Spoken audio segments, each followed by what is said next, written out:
Hello friends, welcome back to my YouTube channel. My name is Honey. आज के इस video में हम बात करने वाले हैं नेट जेआरएफ एग्ज़ाम्स की। नेट जेआरएफ एग्ज़ाम्स के लिए कैसे प्रिपेयर करें। कुछ ऐसी चीज़ें होती हैं, कॉमन होती हैं।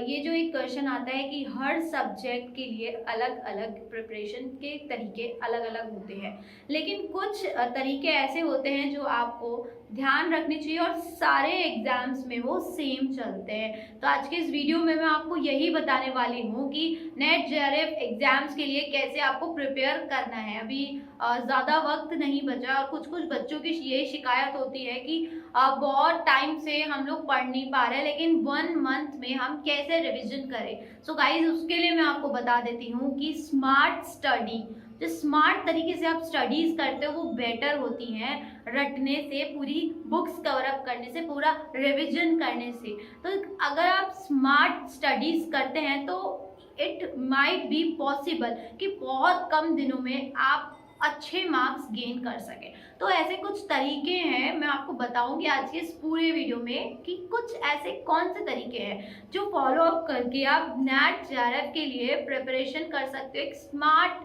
स्टडीज का जो वे है वो फॉलो करके आप आगे मूव हो सकते हो। तो प्लीज़ इस वीडियो को आप लास्ट तक ज़रूर देखिएगा, और अगर आपको ये वीडियो पसंद आता है तो प्लीज़ आप उन बच्चों के साथ ज़रूर शेयर कीजिएगा जो नेट एग्ज़ाम दे रहे हैं और नेट एग्ज़ाम देने वाले हैं या सोच रहे हैं या देना चाहते हैं। तो प्लीज़ आप इस वीडियो को उन बच्चों के साथ ज़रूर शेयर कीजिएगा और लाइक करना बिल्कुल मत भूलिएगा, और चैनल पे अगर आप न्यू हैं तो उसको सब्सक्राइब ज़रूर कीजिएगा। तो चलिए हम बढ़ते हैं आगे की तरफ। सो गाइज, यहाँ से मैं आपको बताऊंगी कि नेट जेआरएफ को अगर आप क्लियर करना चाहते हैं वो कैसे करें। तो फर्स्ट उसकी जो स्किल्स होती हैं वो होती हैं टाइम मैनेजमेंट स्किल्स। आपने बहुत ज़्यादा एफर्ट्स कर लिए, बहुत ज़्यादा स्टडी कर ली, बहुत ज़्यादा डीप स्टडी कर ली, और पेपर में जाके टाइम मैनेजमेंट स्किल्स आपने अपने पेपर पे अप्लाई नहीं की, तो जो चीज़ आपको आती है और उसके लिए भी आपके पास टाइम नहीं बचेगा और पेपर जाएगा आपका छूट। सो हमेशा एक हैबिट बना के रखें कि टाइम लिमिट में पेपर को करने की कोशिश करें, और उसके लिए आप मॉक टेस्ट भी आप यूज़ में ले सकते हैं, जो काफ़ी सारे आपको गूगल पे अवेलेबल मिल जाएंगे, और उससे आपको जानने में बहुत ज़्यादा मदद मिल सकती है कि आपका परफॉर्मेंस लेवल कितना है, आप गिवन टाइम पीरियड में पेपर को सॉल्व कर पाते हैं या नहीं कर पाते हैं।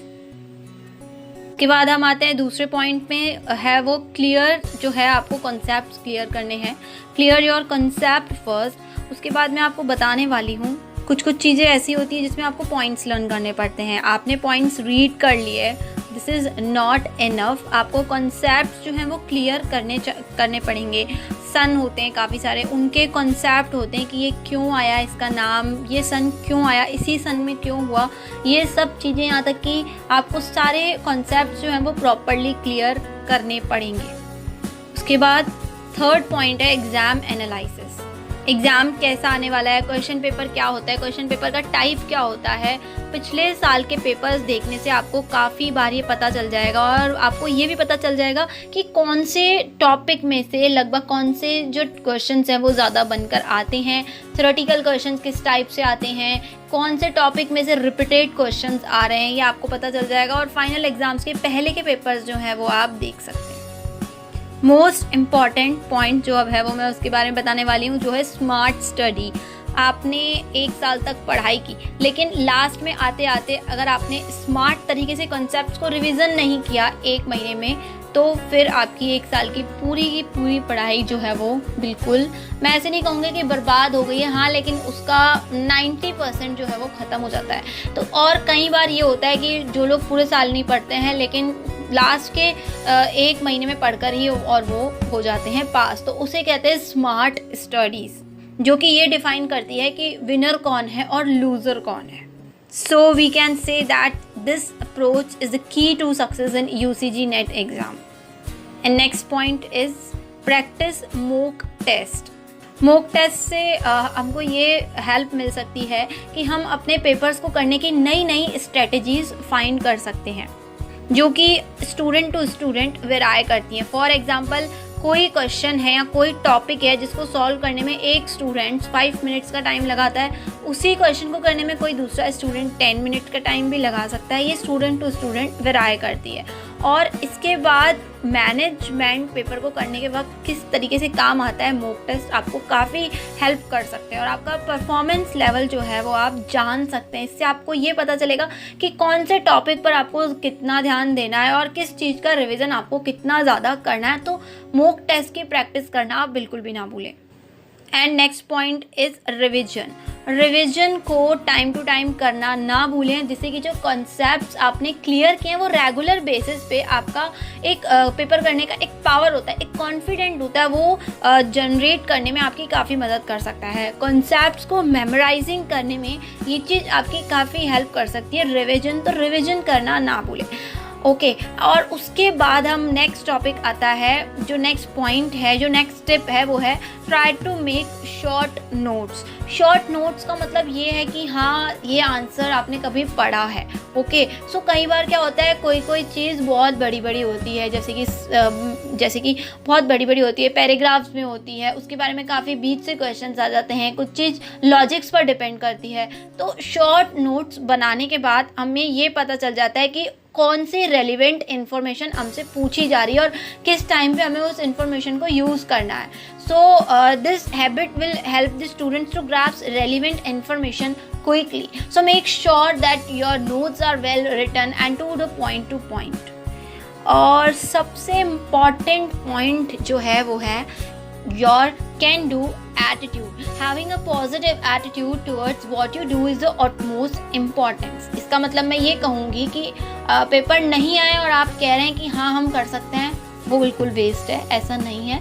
लेकिन कई बार क्या होता है कि एक अटेम्प्ट में हम क्वेश्चन पेपर को पेपर हम पास नहीं कर पाते हैं। तो इसका मतलब ये नहीं है कि हम ये सोच के बैठ जाए कि लास्ट 2 साल से हम दे रहे हैं, हमारा पेपर पास नहीं हो रहा तो इस बार भी पास नहीं होगा। नहीं, हमें ऐसा नहीं सोचना है। कैन डू एटीट्यूड हमें हमेशा अपने साथ रखना है। So have faith in your self and work towards your goal with a positive attitude, जिससे कि आप एग्ज़ाम क्रैक कर सकते हैं। ऐसी बात नहीं है कि अगर आप पिछले 2 बार में आपने क्रैक नहीं किया तो इस बार भी आप क्रैक नहीं करेंगे। तो ये चीज़ अपने दिमाग से बिल्कुल निकाल दें। उसके बाद हम नेक्स्ट टॉपिक की तरफ आते हैं, नेक्स्ट पॉइंट की तरफ आते हैं। Take breaks after every study session.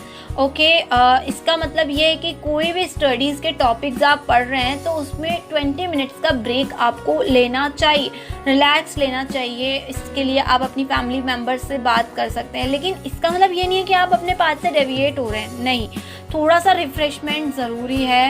Okay so be relax, eat well and study with your proper dedication. और सबसे लास्ट पॉइंट और एक जो इम्पॉर्टेंट टिप है वो मैं आपको बताती हूँ, डिवाइस योर ओन स्ट्रेटजी। मैं आपको बता देती हूँ कि सारी उंगलियां हाथ की जो होती हैं वो बराबर नहीं होती और इसी तरीके से पेपर सेम आता है लेकिन उसको देने वाले यानी उसको अटैम्प्ट करने वाले सारे स्टूडेंट्स का दिमाग सेम नहीं होता है। किसी को कोई चीज़ ज़्यादा अच्छे से पहले समझ में आ जाती है, किसी को नहीं आती है, किसी को बाद में आती है। तो हमें हमारी स्ट्रेंथ्स और वीकनेसेस को समझना बहुत इम्पॉर्टेंट है और ये भी समझना बहुत इम्पॉर्टेंट है कि वो सबके अलग अलग होते हैं। तो हमें हमारी स्ट्रेटजी जो है वो हमें अलग से प्रिपेयर करनी है। हाँ ये बात है कि जिन लोगों ने नेट पास कर चुके हैं और हम उनसे राय ले सकते हैं, हम उनसे स्ट्रेटजीज़ के बारे में पूछ सकते हैं, हम उनसे गाइडेंस ले सकते हैं, हम उनसे टिप्स ले सकते हैं। लेकिन but you need to add something of your own to the guidelines to devise the best strategy. एक अपनी बेस्ट स्ट्रेटजी को आपको डेवलप करना बहुत इंपॉर्टेंट है, which will work for you.